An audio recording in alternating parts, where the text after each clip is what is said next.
Olá pessoas, boas-vindas ao meu canal.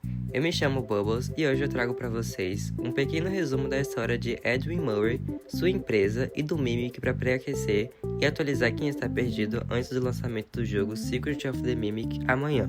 Também queria dizer que planejo fazer gameplays e que por enquanto nada de lives, só planejo postar vídeos e não muito elaborados para que realmente seja puro e limpo para quem gosta de aproveitar a gameplay e também no máximo com uma brincadeirinha ali e aqui por conta do jogo que, querendo ou não, a temática é terror, então acho que não se encaixaria tanto. Mas de qualquer forma, espero que vocês gostem. Não sou muito experiente nas edições, então tenham paciência e levaria muito tempo também ficar editando e tudo mais, justamente por conta disso. Mas quem sabe no futuro. Enfim, não se esqueçam de deixar o like no vídeo, se inscreverem no canal e comentar. Mas chega de enrolação e vamos ao que interessa.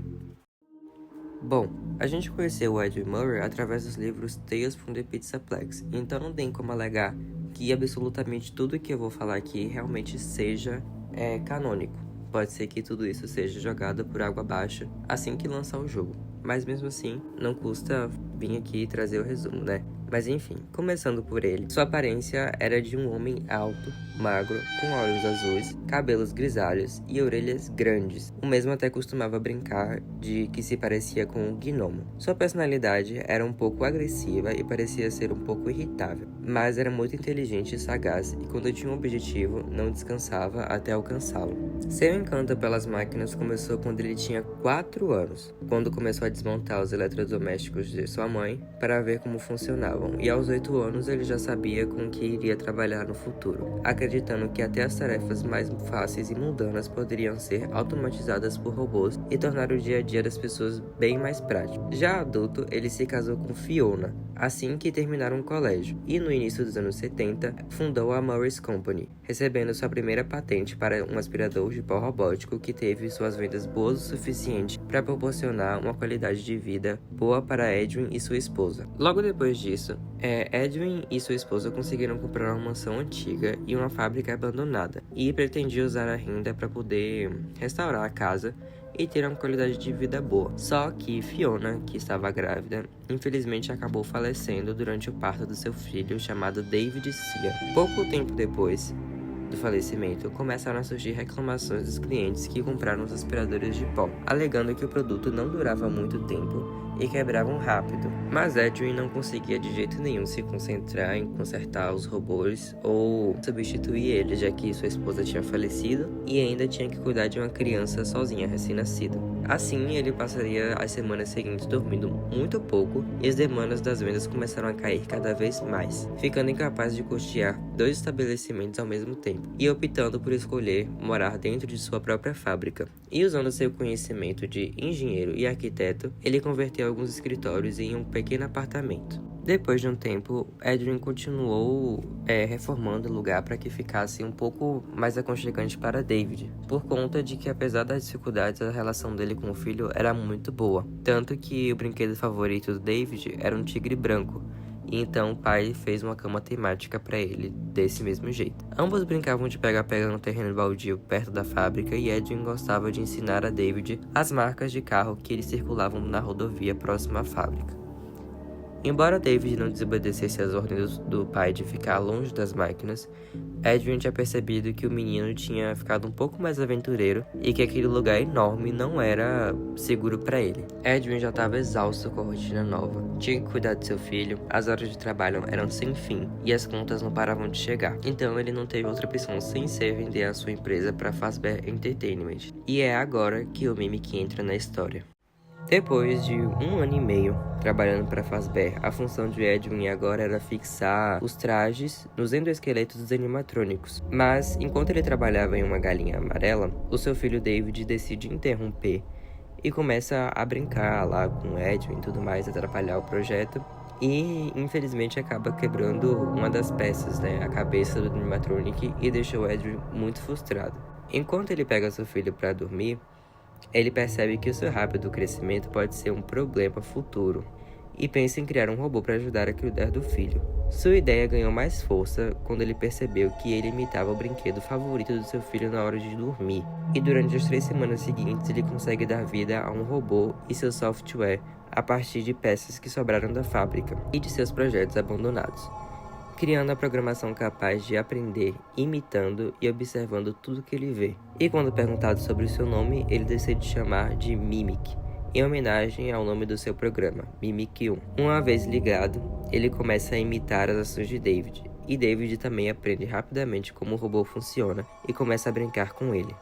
Depois de um tempo, Edwin começa a se sentir um pouco melhor e mais disposto para poder conseguir fazer o trabalho direito. Ele percebe que David ensina tudo o que ele aprendeu e continua aprendendo para o Mimic enquanto ele trabalha, como movimentos especiais com as mãos para poder comunicar que quer sorvete. Edwin também percebe que continua melhorando o Mimic cada vez mais para que ele ande mais rápido e melhor para David, e até considera usar o programa Mimic 1 para ajudar a relançar sua empresa. Mimic e David ficam um tempo inteiro juntos, e em certo momento, enquanto Edwin trabalhava em uma raposa pirata, notou que os dois fizeram uma pelúcia improvisada com tecido e barbante para o robô, já que ele começou a imitar a maneira como o David segurava o bichinho dele. O pai ficou surpreso ao descobrir que o Mimic não só imitava, mas também era capaz de responder. Durante os dias seguintes, Edwin se sentiu um pouco mais seguro em deixar o David na mão do Mimic e nos cuidados dele, e mergulha no seu trabalho. Enquanto ele trabalhava, ele achou alguns papéis e deu para os dois usarem, e eles acabaram desenhando algumas marcações estranhas, só que o David disse ser tudo inventado. Num certo dia, o pai acaba brigando com David, gritando com ele por sujar suas roupas e as roupas que a Fazbear mandava para ele trabalhar de pasta de dente, e disse para ele e para o Mimic ficarem longe, já que poderia comprometer a carreira dele. Com pouco tempo, ele percebe que David começa a ficar um pouco mais inquieto e mexer cada vez mais no robô. E no dia seguinte, enquanto Edwin fazia o café da manhã, o menino corre para fora da fábrica, atrás de uma bola para brincar, e o Edwin correu atrás dele, mas infelizmente não deu tempo. O David acabou sendo atropelado e falecendo. O mundo de Edwin começou a desmoronar enquanto ele lamenta a morte do seu filho. Depois disso, Edwin desapareceu por 2 semanas, mas ele volta e consegue enfrentar o enterro do filho e tudo mais, mas depois ele acabou se enfiando em muito mais trabalho, provavelmente para despistar essa dor que ele sente, né? Enquanto isso, ele tinha que lutar para poder tirar o tigre branco de perto do Mimic, e toda vez que ele acordava, ele pensava em desativar o robô, mas ele não tinha nem ânimo para poder conseguir fazer isso. Em certo momento, ele estava trabalhando no endoesqueleto de um coelho azul, e do nada, o Mimic sobe na mesa e começa a pedir sorvete, repetindo os movimentos que David tinha ensinado para ele. Aquilo deixou o Edwin cheio de raiva, de fúria, porque ele acaba se sentindo muito culpado pela morte do filho, né? E então ele começa a agredir o Mimic com uma barra de metal, danificando muito o robô. Mesmo com o robô incapacitado, Edwin não parava de bater de jeito nenhum, mas depois ele começou a perder suas forças e começou a chorar de tanto arrependimento. Mas depois de um tempo, Edwin foge, e meses depois, a sua propriedade é devolvida para Fazbear por conta de uma quebra de contrato.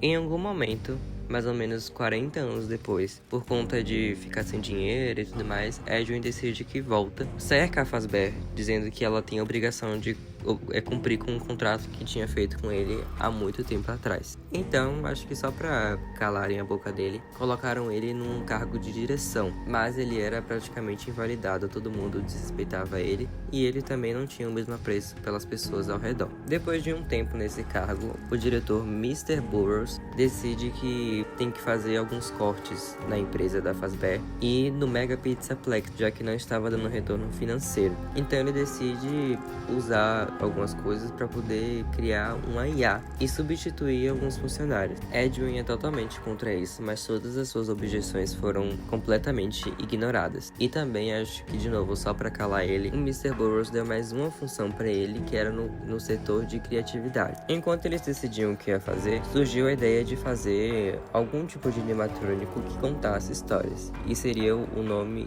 The Storyteller, que inclusive é o nome da história no Tales from the Pizzaplex. Em português seria o contador de histórias. E então Edwin sugere que seja uma árvore. A árvore essa que seria da espécie Baobá, já que é uma espécie com maior longevidade no mundo, uma das mais resistentes, é grande e de uma aparência um pouquinho bizarra, com todo tipo de lendas associadas a ela. E então, pela primeira vez, ou pelo menos deve ser uma das únicas ideias que acataram de Edwin, eles aceitaram. Pouco tempo depois, quando a árvore já estava ganhando forma, ele fica um pouquinho revoltado porque ele descobre que ele não tem acesso a ela. Por mais que ele tenha ajudado e seja um dos co-criadores, ele não tem acesso. E então, certo dia, ele decide que ele vai espionar o que as pessoas estão fazendo dentro da árvore, e ele percebe que estão colocando a cabeça de tigre branco lá dentro. Ele continua observando com o decorrer dos dias e percebe também que os animatronics do Mega Pizzaplex começaram a apresentar mau funcionamento e mudança repentina de personalidade. Com tudo isso, ele decide que ele precisa entrar lá de qualquer jeito, e então ele consegue, de forma clandestina, claro, ter acesso aos projetos que arquitetam a árvore, e ele descobre que tem um caminho alternativo, sem ser a entrada principal, que é usada para manutenção, e ele entra lá através disso. E quando ele entra, ele vê um monte de computador, a cabeça do tigre branco, um olho de cada cor, um verde e um azul, um monte de computador, um monte de coisa, e ele começa a ter um ataque de pânico porque ele percebe que aquilo não era comum. E quando ele finalmente percebeu, o sistema que estava sendo usado era justamente o do Mimic 1, para poder contar as histórias para as crianças e tudo mais, e aquilo estava afetando toda o Mega Pizzaplex e apresentou até um certo colapso dentro da empresa. E ele continua voltando lá com o decorrer dos dias, só que o Sr. Burroughs descobre e instala um sistema na sala dele para poder ter acesso a todo o sistema operacional da árvore. E no dia que o Edwin foi lá, ele acabou trancando o Edwin lá dentro. Então não tinha muito o que ele fazer, porque o Edwin não conseguia de jeito nenhum abrir dentro e não tinha sistema de ventilação. Então Burroughs simplesmente matou ele na maior frieza do mundo, e poucos dias depois eles retiraram o corpo e tudo mais. E foi aí que a história dele acabou de fato, né? Não teve muito mais detalhes sobre depois, e até então não tem muitos detalhes sobre antes também. A gente vai descobrir mais quando o jogo lançar. Por enquanto, são só esses detalhes que temos e que foram tirados dos livros, como eu disse antes. Então pode ser que tudo isso seja refutado assim que o jogo lançar, e enfim. Mas ele, inclusive, o Secret of the Mimic, promete revelar um segredo muito obscuro. E quem diria que uma criação que era pra ser legal, útil para seu filho, se tornaria algo tão medonho, né? Tão obsessivo e tão matador quanto o Mimic é. Mas enfim, galera, esse foi o vídeo. A história é bem macabra e espero que vocês tenham gostado. Comentem o que acharam da história e do vídeo em si também, porque eu aceito dicas de como eu posso melhorar. E obrigado para quem assistiu até o final, e até a próxima.